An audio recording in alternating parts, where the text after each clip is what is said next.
सोचिए, क्या एक हजारों साल पुराने फिरौन का शाप सच में किसी की जान ले सकता है? आज हम बात कर रहे हैं दुनिया की सबसे मशहूर कहानियों में से एक की, टूटनखामन की कब्र और उसके साथ जुड़े ममी के शाप की। इसमें कितनी सच्चाई है और कितना फसाना, चलिए इसी रहस्य से पर्दा उठाते हैं। इन्हीं शब्दों ने पूरी दुनिया में खौफ पैदा कर दिया था।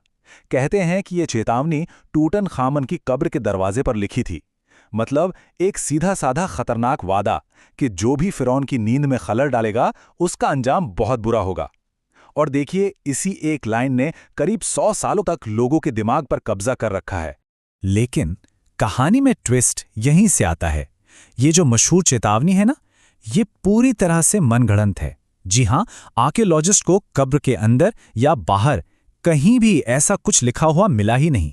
तो सवाल ये उठता है कि अगर ये शाप असली था ही नहीं, तो फिर ये दुनिया की सबसे मजबूत कहानियों में से एक बना कैसे?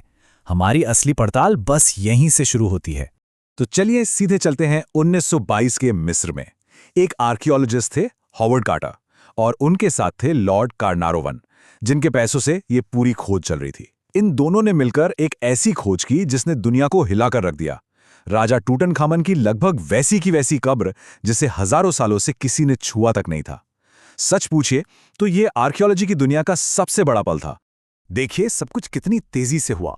नवंबर 1922 में कार्टर को कब्र तक जाने वाली सीढ़ियां मिली।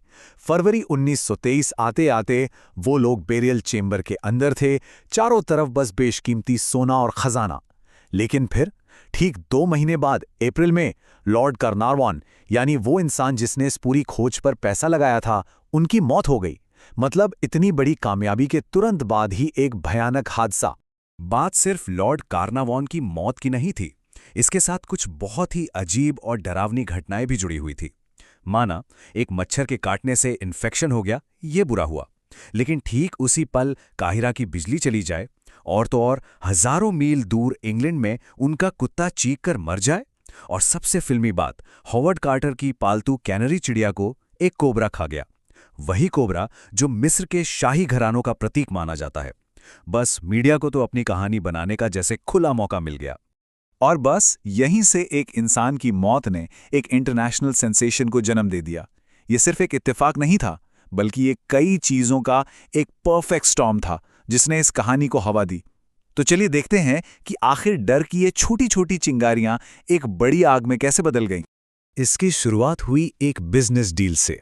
लॉर्ड कार्नारवॉन ने खोज का खर्चा निकालने के लिए कहानी के सारे एक्सक्लूसिव राइट्स लंदन के अखबार द टाइम्स को बेच दिए। इसका सीधा मतलब था कि दुनिया के बाकी सारे पत्रकार बाहर, उनके पास रिपोर्ट करने के लिए कुछ था ही नहीं। और सोचिए, जब पत्रकारों के पास खबरें नहीं होती तो वो क्या करते हैं? वो कहानियां बनाते हैं। बस शाप की ये फुसफुसाहटें देखते ही देखते सनसनीखेज हेडलाइंस बन गई। फिर आग में घी डालने का काम किया कुछ मशहूर हस्तियों ने। शर्लॉक होम्स को बनाने वाले सर आर्थर कॉनन डॉयल, जो खुद भी आत्माओं और रहस्यमयी शक्तियों में काफी यकीन रखते थे, उन्होंने कह दिया कि हो सकता है इन सब के पीछे कोई बुरी आत्मा हो। अब जरा सोचिए, जिस इंसान ने शर्लॉक होम्स जैसा किरदार बनाया हो, अगर वो ऐसी बातें करें तो लोग तो सुनेंगे ही। बस इससे शाप की कहानी को और भी ज्यादा वजन मिल गया।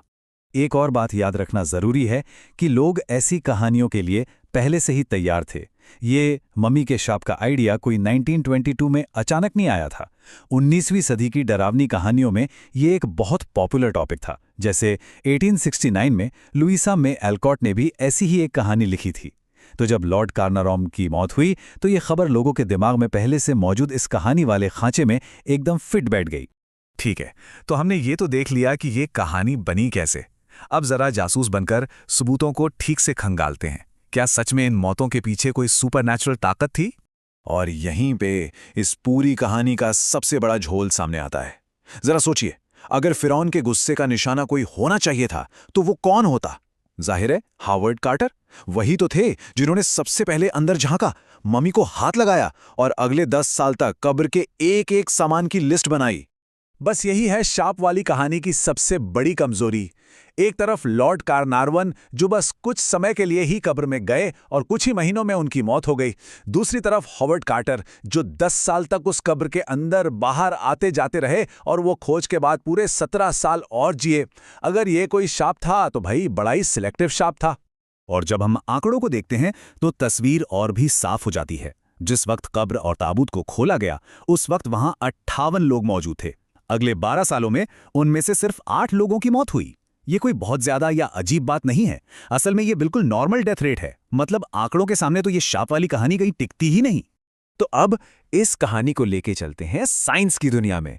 देखते हैं कि मॉडर्न साइंस इस पुराने रहस्य के बारे में क्या कहती है। बहुत हो गई पत्रकारों और रहस्यमयी बातें करने वालों की, अब बारी थी साइंटिस्ट की कि वो इस कहानी को परखें। और हुआ भी यही। साल 2002 में ब्रिटिश मेडिकल जर्नल ने इस मामले की वैज्ञानिक तरीके से जांच करने की ठानी। उन्होंने क्या किया? उन्होंने उन लोगों की जिंदगी का अध्ययन किया जो कब्र के संपर्क में आए थे और उनकी तुलना उन लोगों से की जो उस वक्त मिस्र में तो थे पर कब्र से दूर थे। और नतीजे एकदम साफ। जो लोग कब्र के अंदर गए थे उनकी औसत उम्र में और जो लोग नहीं गए थे उनकी औसत उम्र में कोई खास फर्क नहीं था। यानी ऐसा कोई शाप नहीं था जो लोगों की जिंदगी कम कर रहा हो। साइंस ने इस कहानी को पूरी तरह से खारिज कर दिया। अच्छा, कुछ लोगों ने एक और साइंटिफिक थ्योरी देने की कोशिश की कि शायद ये कोई शाप नहीं बल्कि कब्र के अंदर बंद कोई खतरनाक फंगस या बैक्टीरिया रहा हो।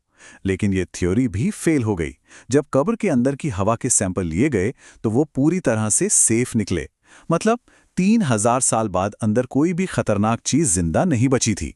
तो अगर कोई सुपरनैचुरल शाप नहीं था और कोई साइंटिफिक वजह भी नहीं थी, तो फिर बचा क्या? बचती है एक कहानी की असली कहानी। एक ऐसी कहानी जो प्राचीन मिस्र की कब्र में नहीं बल्कि 20वीं सदी के न्यूज़ रूम में पैदा हुई थी। तो आखिर ये सब जुड़ा कैसे? ये एक परफेक्ट स्टॉर्म था। देखिए आपके पास क्या क्या था। एक, लॉर्ड कार्नारवन की दुखद मौत, जो कि एक इत्तेफाक थी। 2, एक नाराज मीडिया जो खबर ना मिलने का बदला लेना चाहती थी। और 3, एक ऐसी पब्लिक जिसे पहले से ही मम्मी की डरावनी कहानियों में मजा आता था। इन सबको मिला दीजिए और आपको मिलती है इतिहास की सबसे मजबूत कहानियों में से एक। और सबसे मजेदार बात जानते क्या है? कब्र में सच में एक चेतावनी मिली थी, लेकिन वो कोई खतरनाक शाप नहीं था, बल्कि एक जादुई ईंट पर लिखा एक सुरक्षा मंत्र था, जिसमें लिखा था, मैं वो हूं जो इस गुप्त कमरे को रेत से बचाता हूं, मैं मृतक की सुरक्षा के लिए हूं। मतलब ये बदला लेने वाला नहीं बल्कि बचाने वाला मंत्र था। और ये हमें अपने आखिरी सवाल पर ले आता है। हमने देखा कि सारे सबूत साफ हैं। ये शाप सिर्फ एक कहानी है और कुछ नहीं।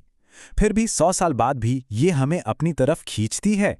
शायद ये हमारे बारे में ही कुछ बताता है कि कभी-कभी हमें सख्त और बेजान सच से ज़्यादा एक अच्छी मज़ेदार कहानी पसंद आती है। और सच बताइए, मम्मी के शाप से बेहतर कहानी भला और क्या होगी?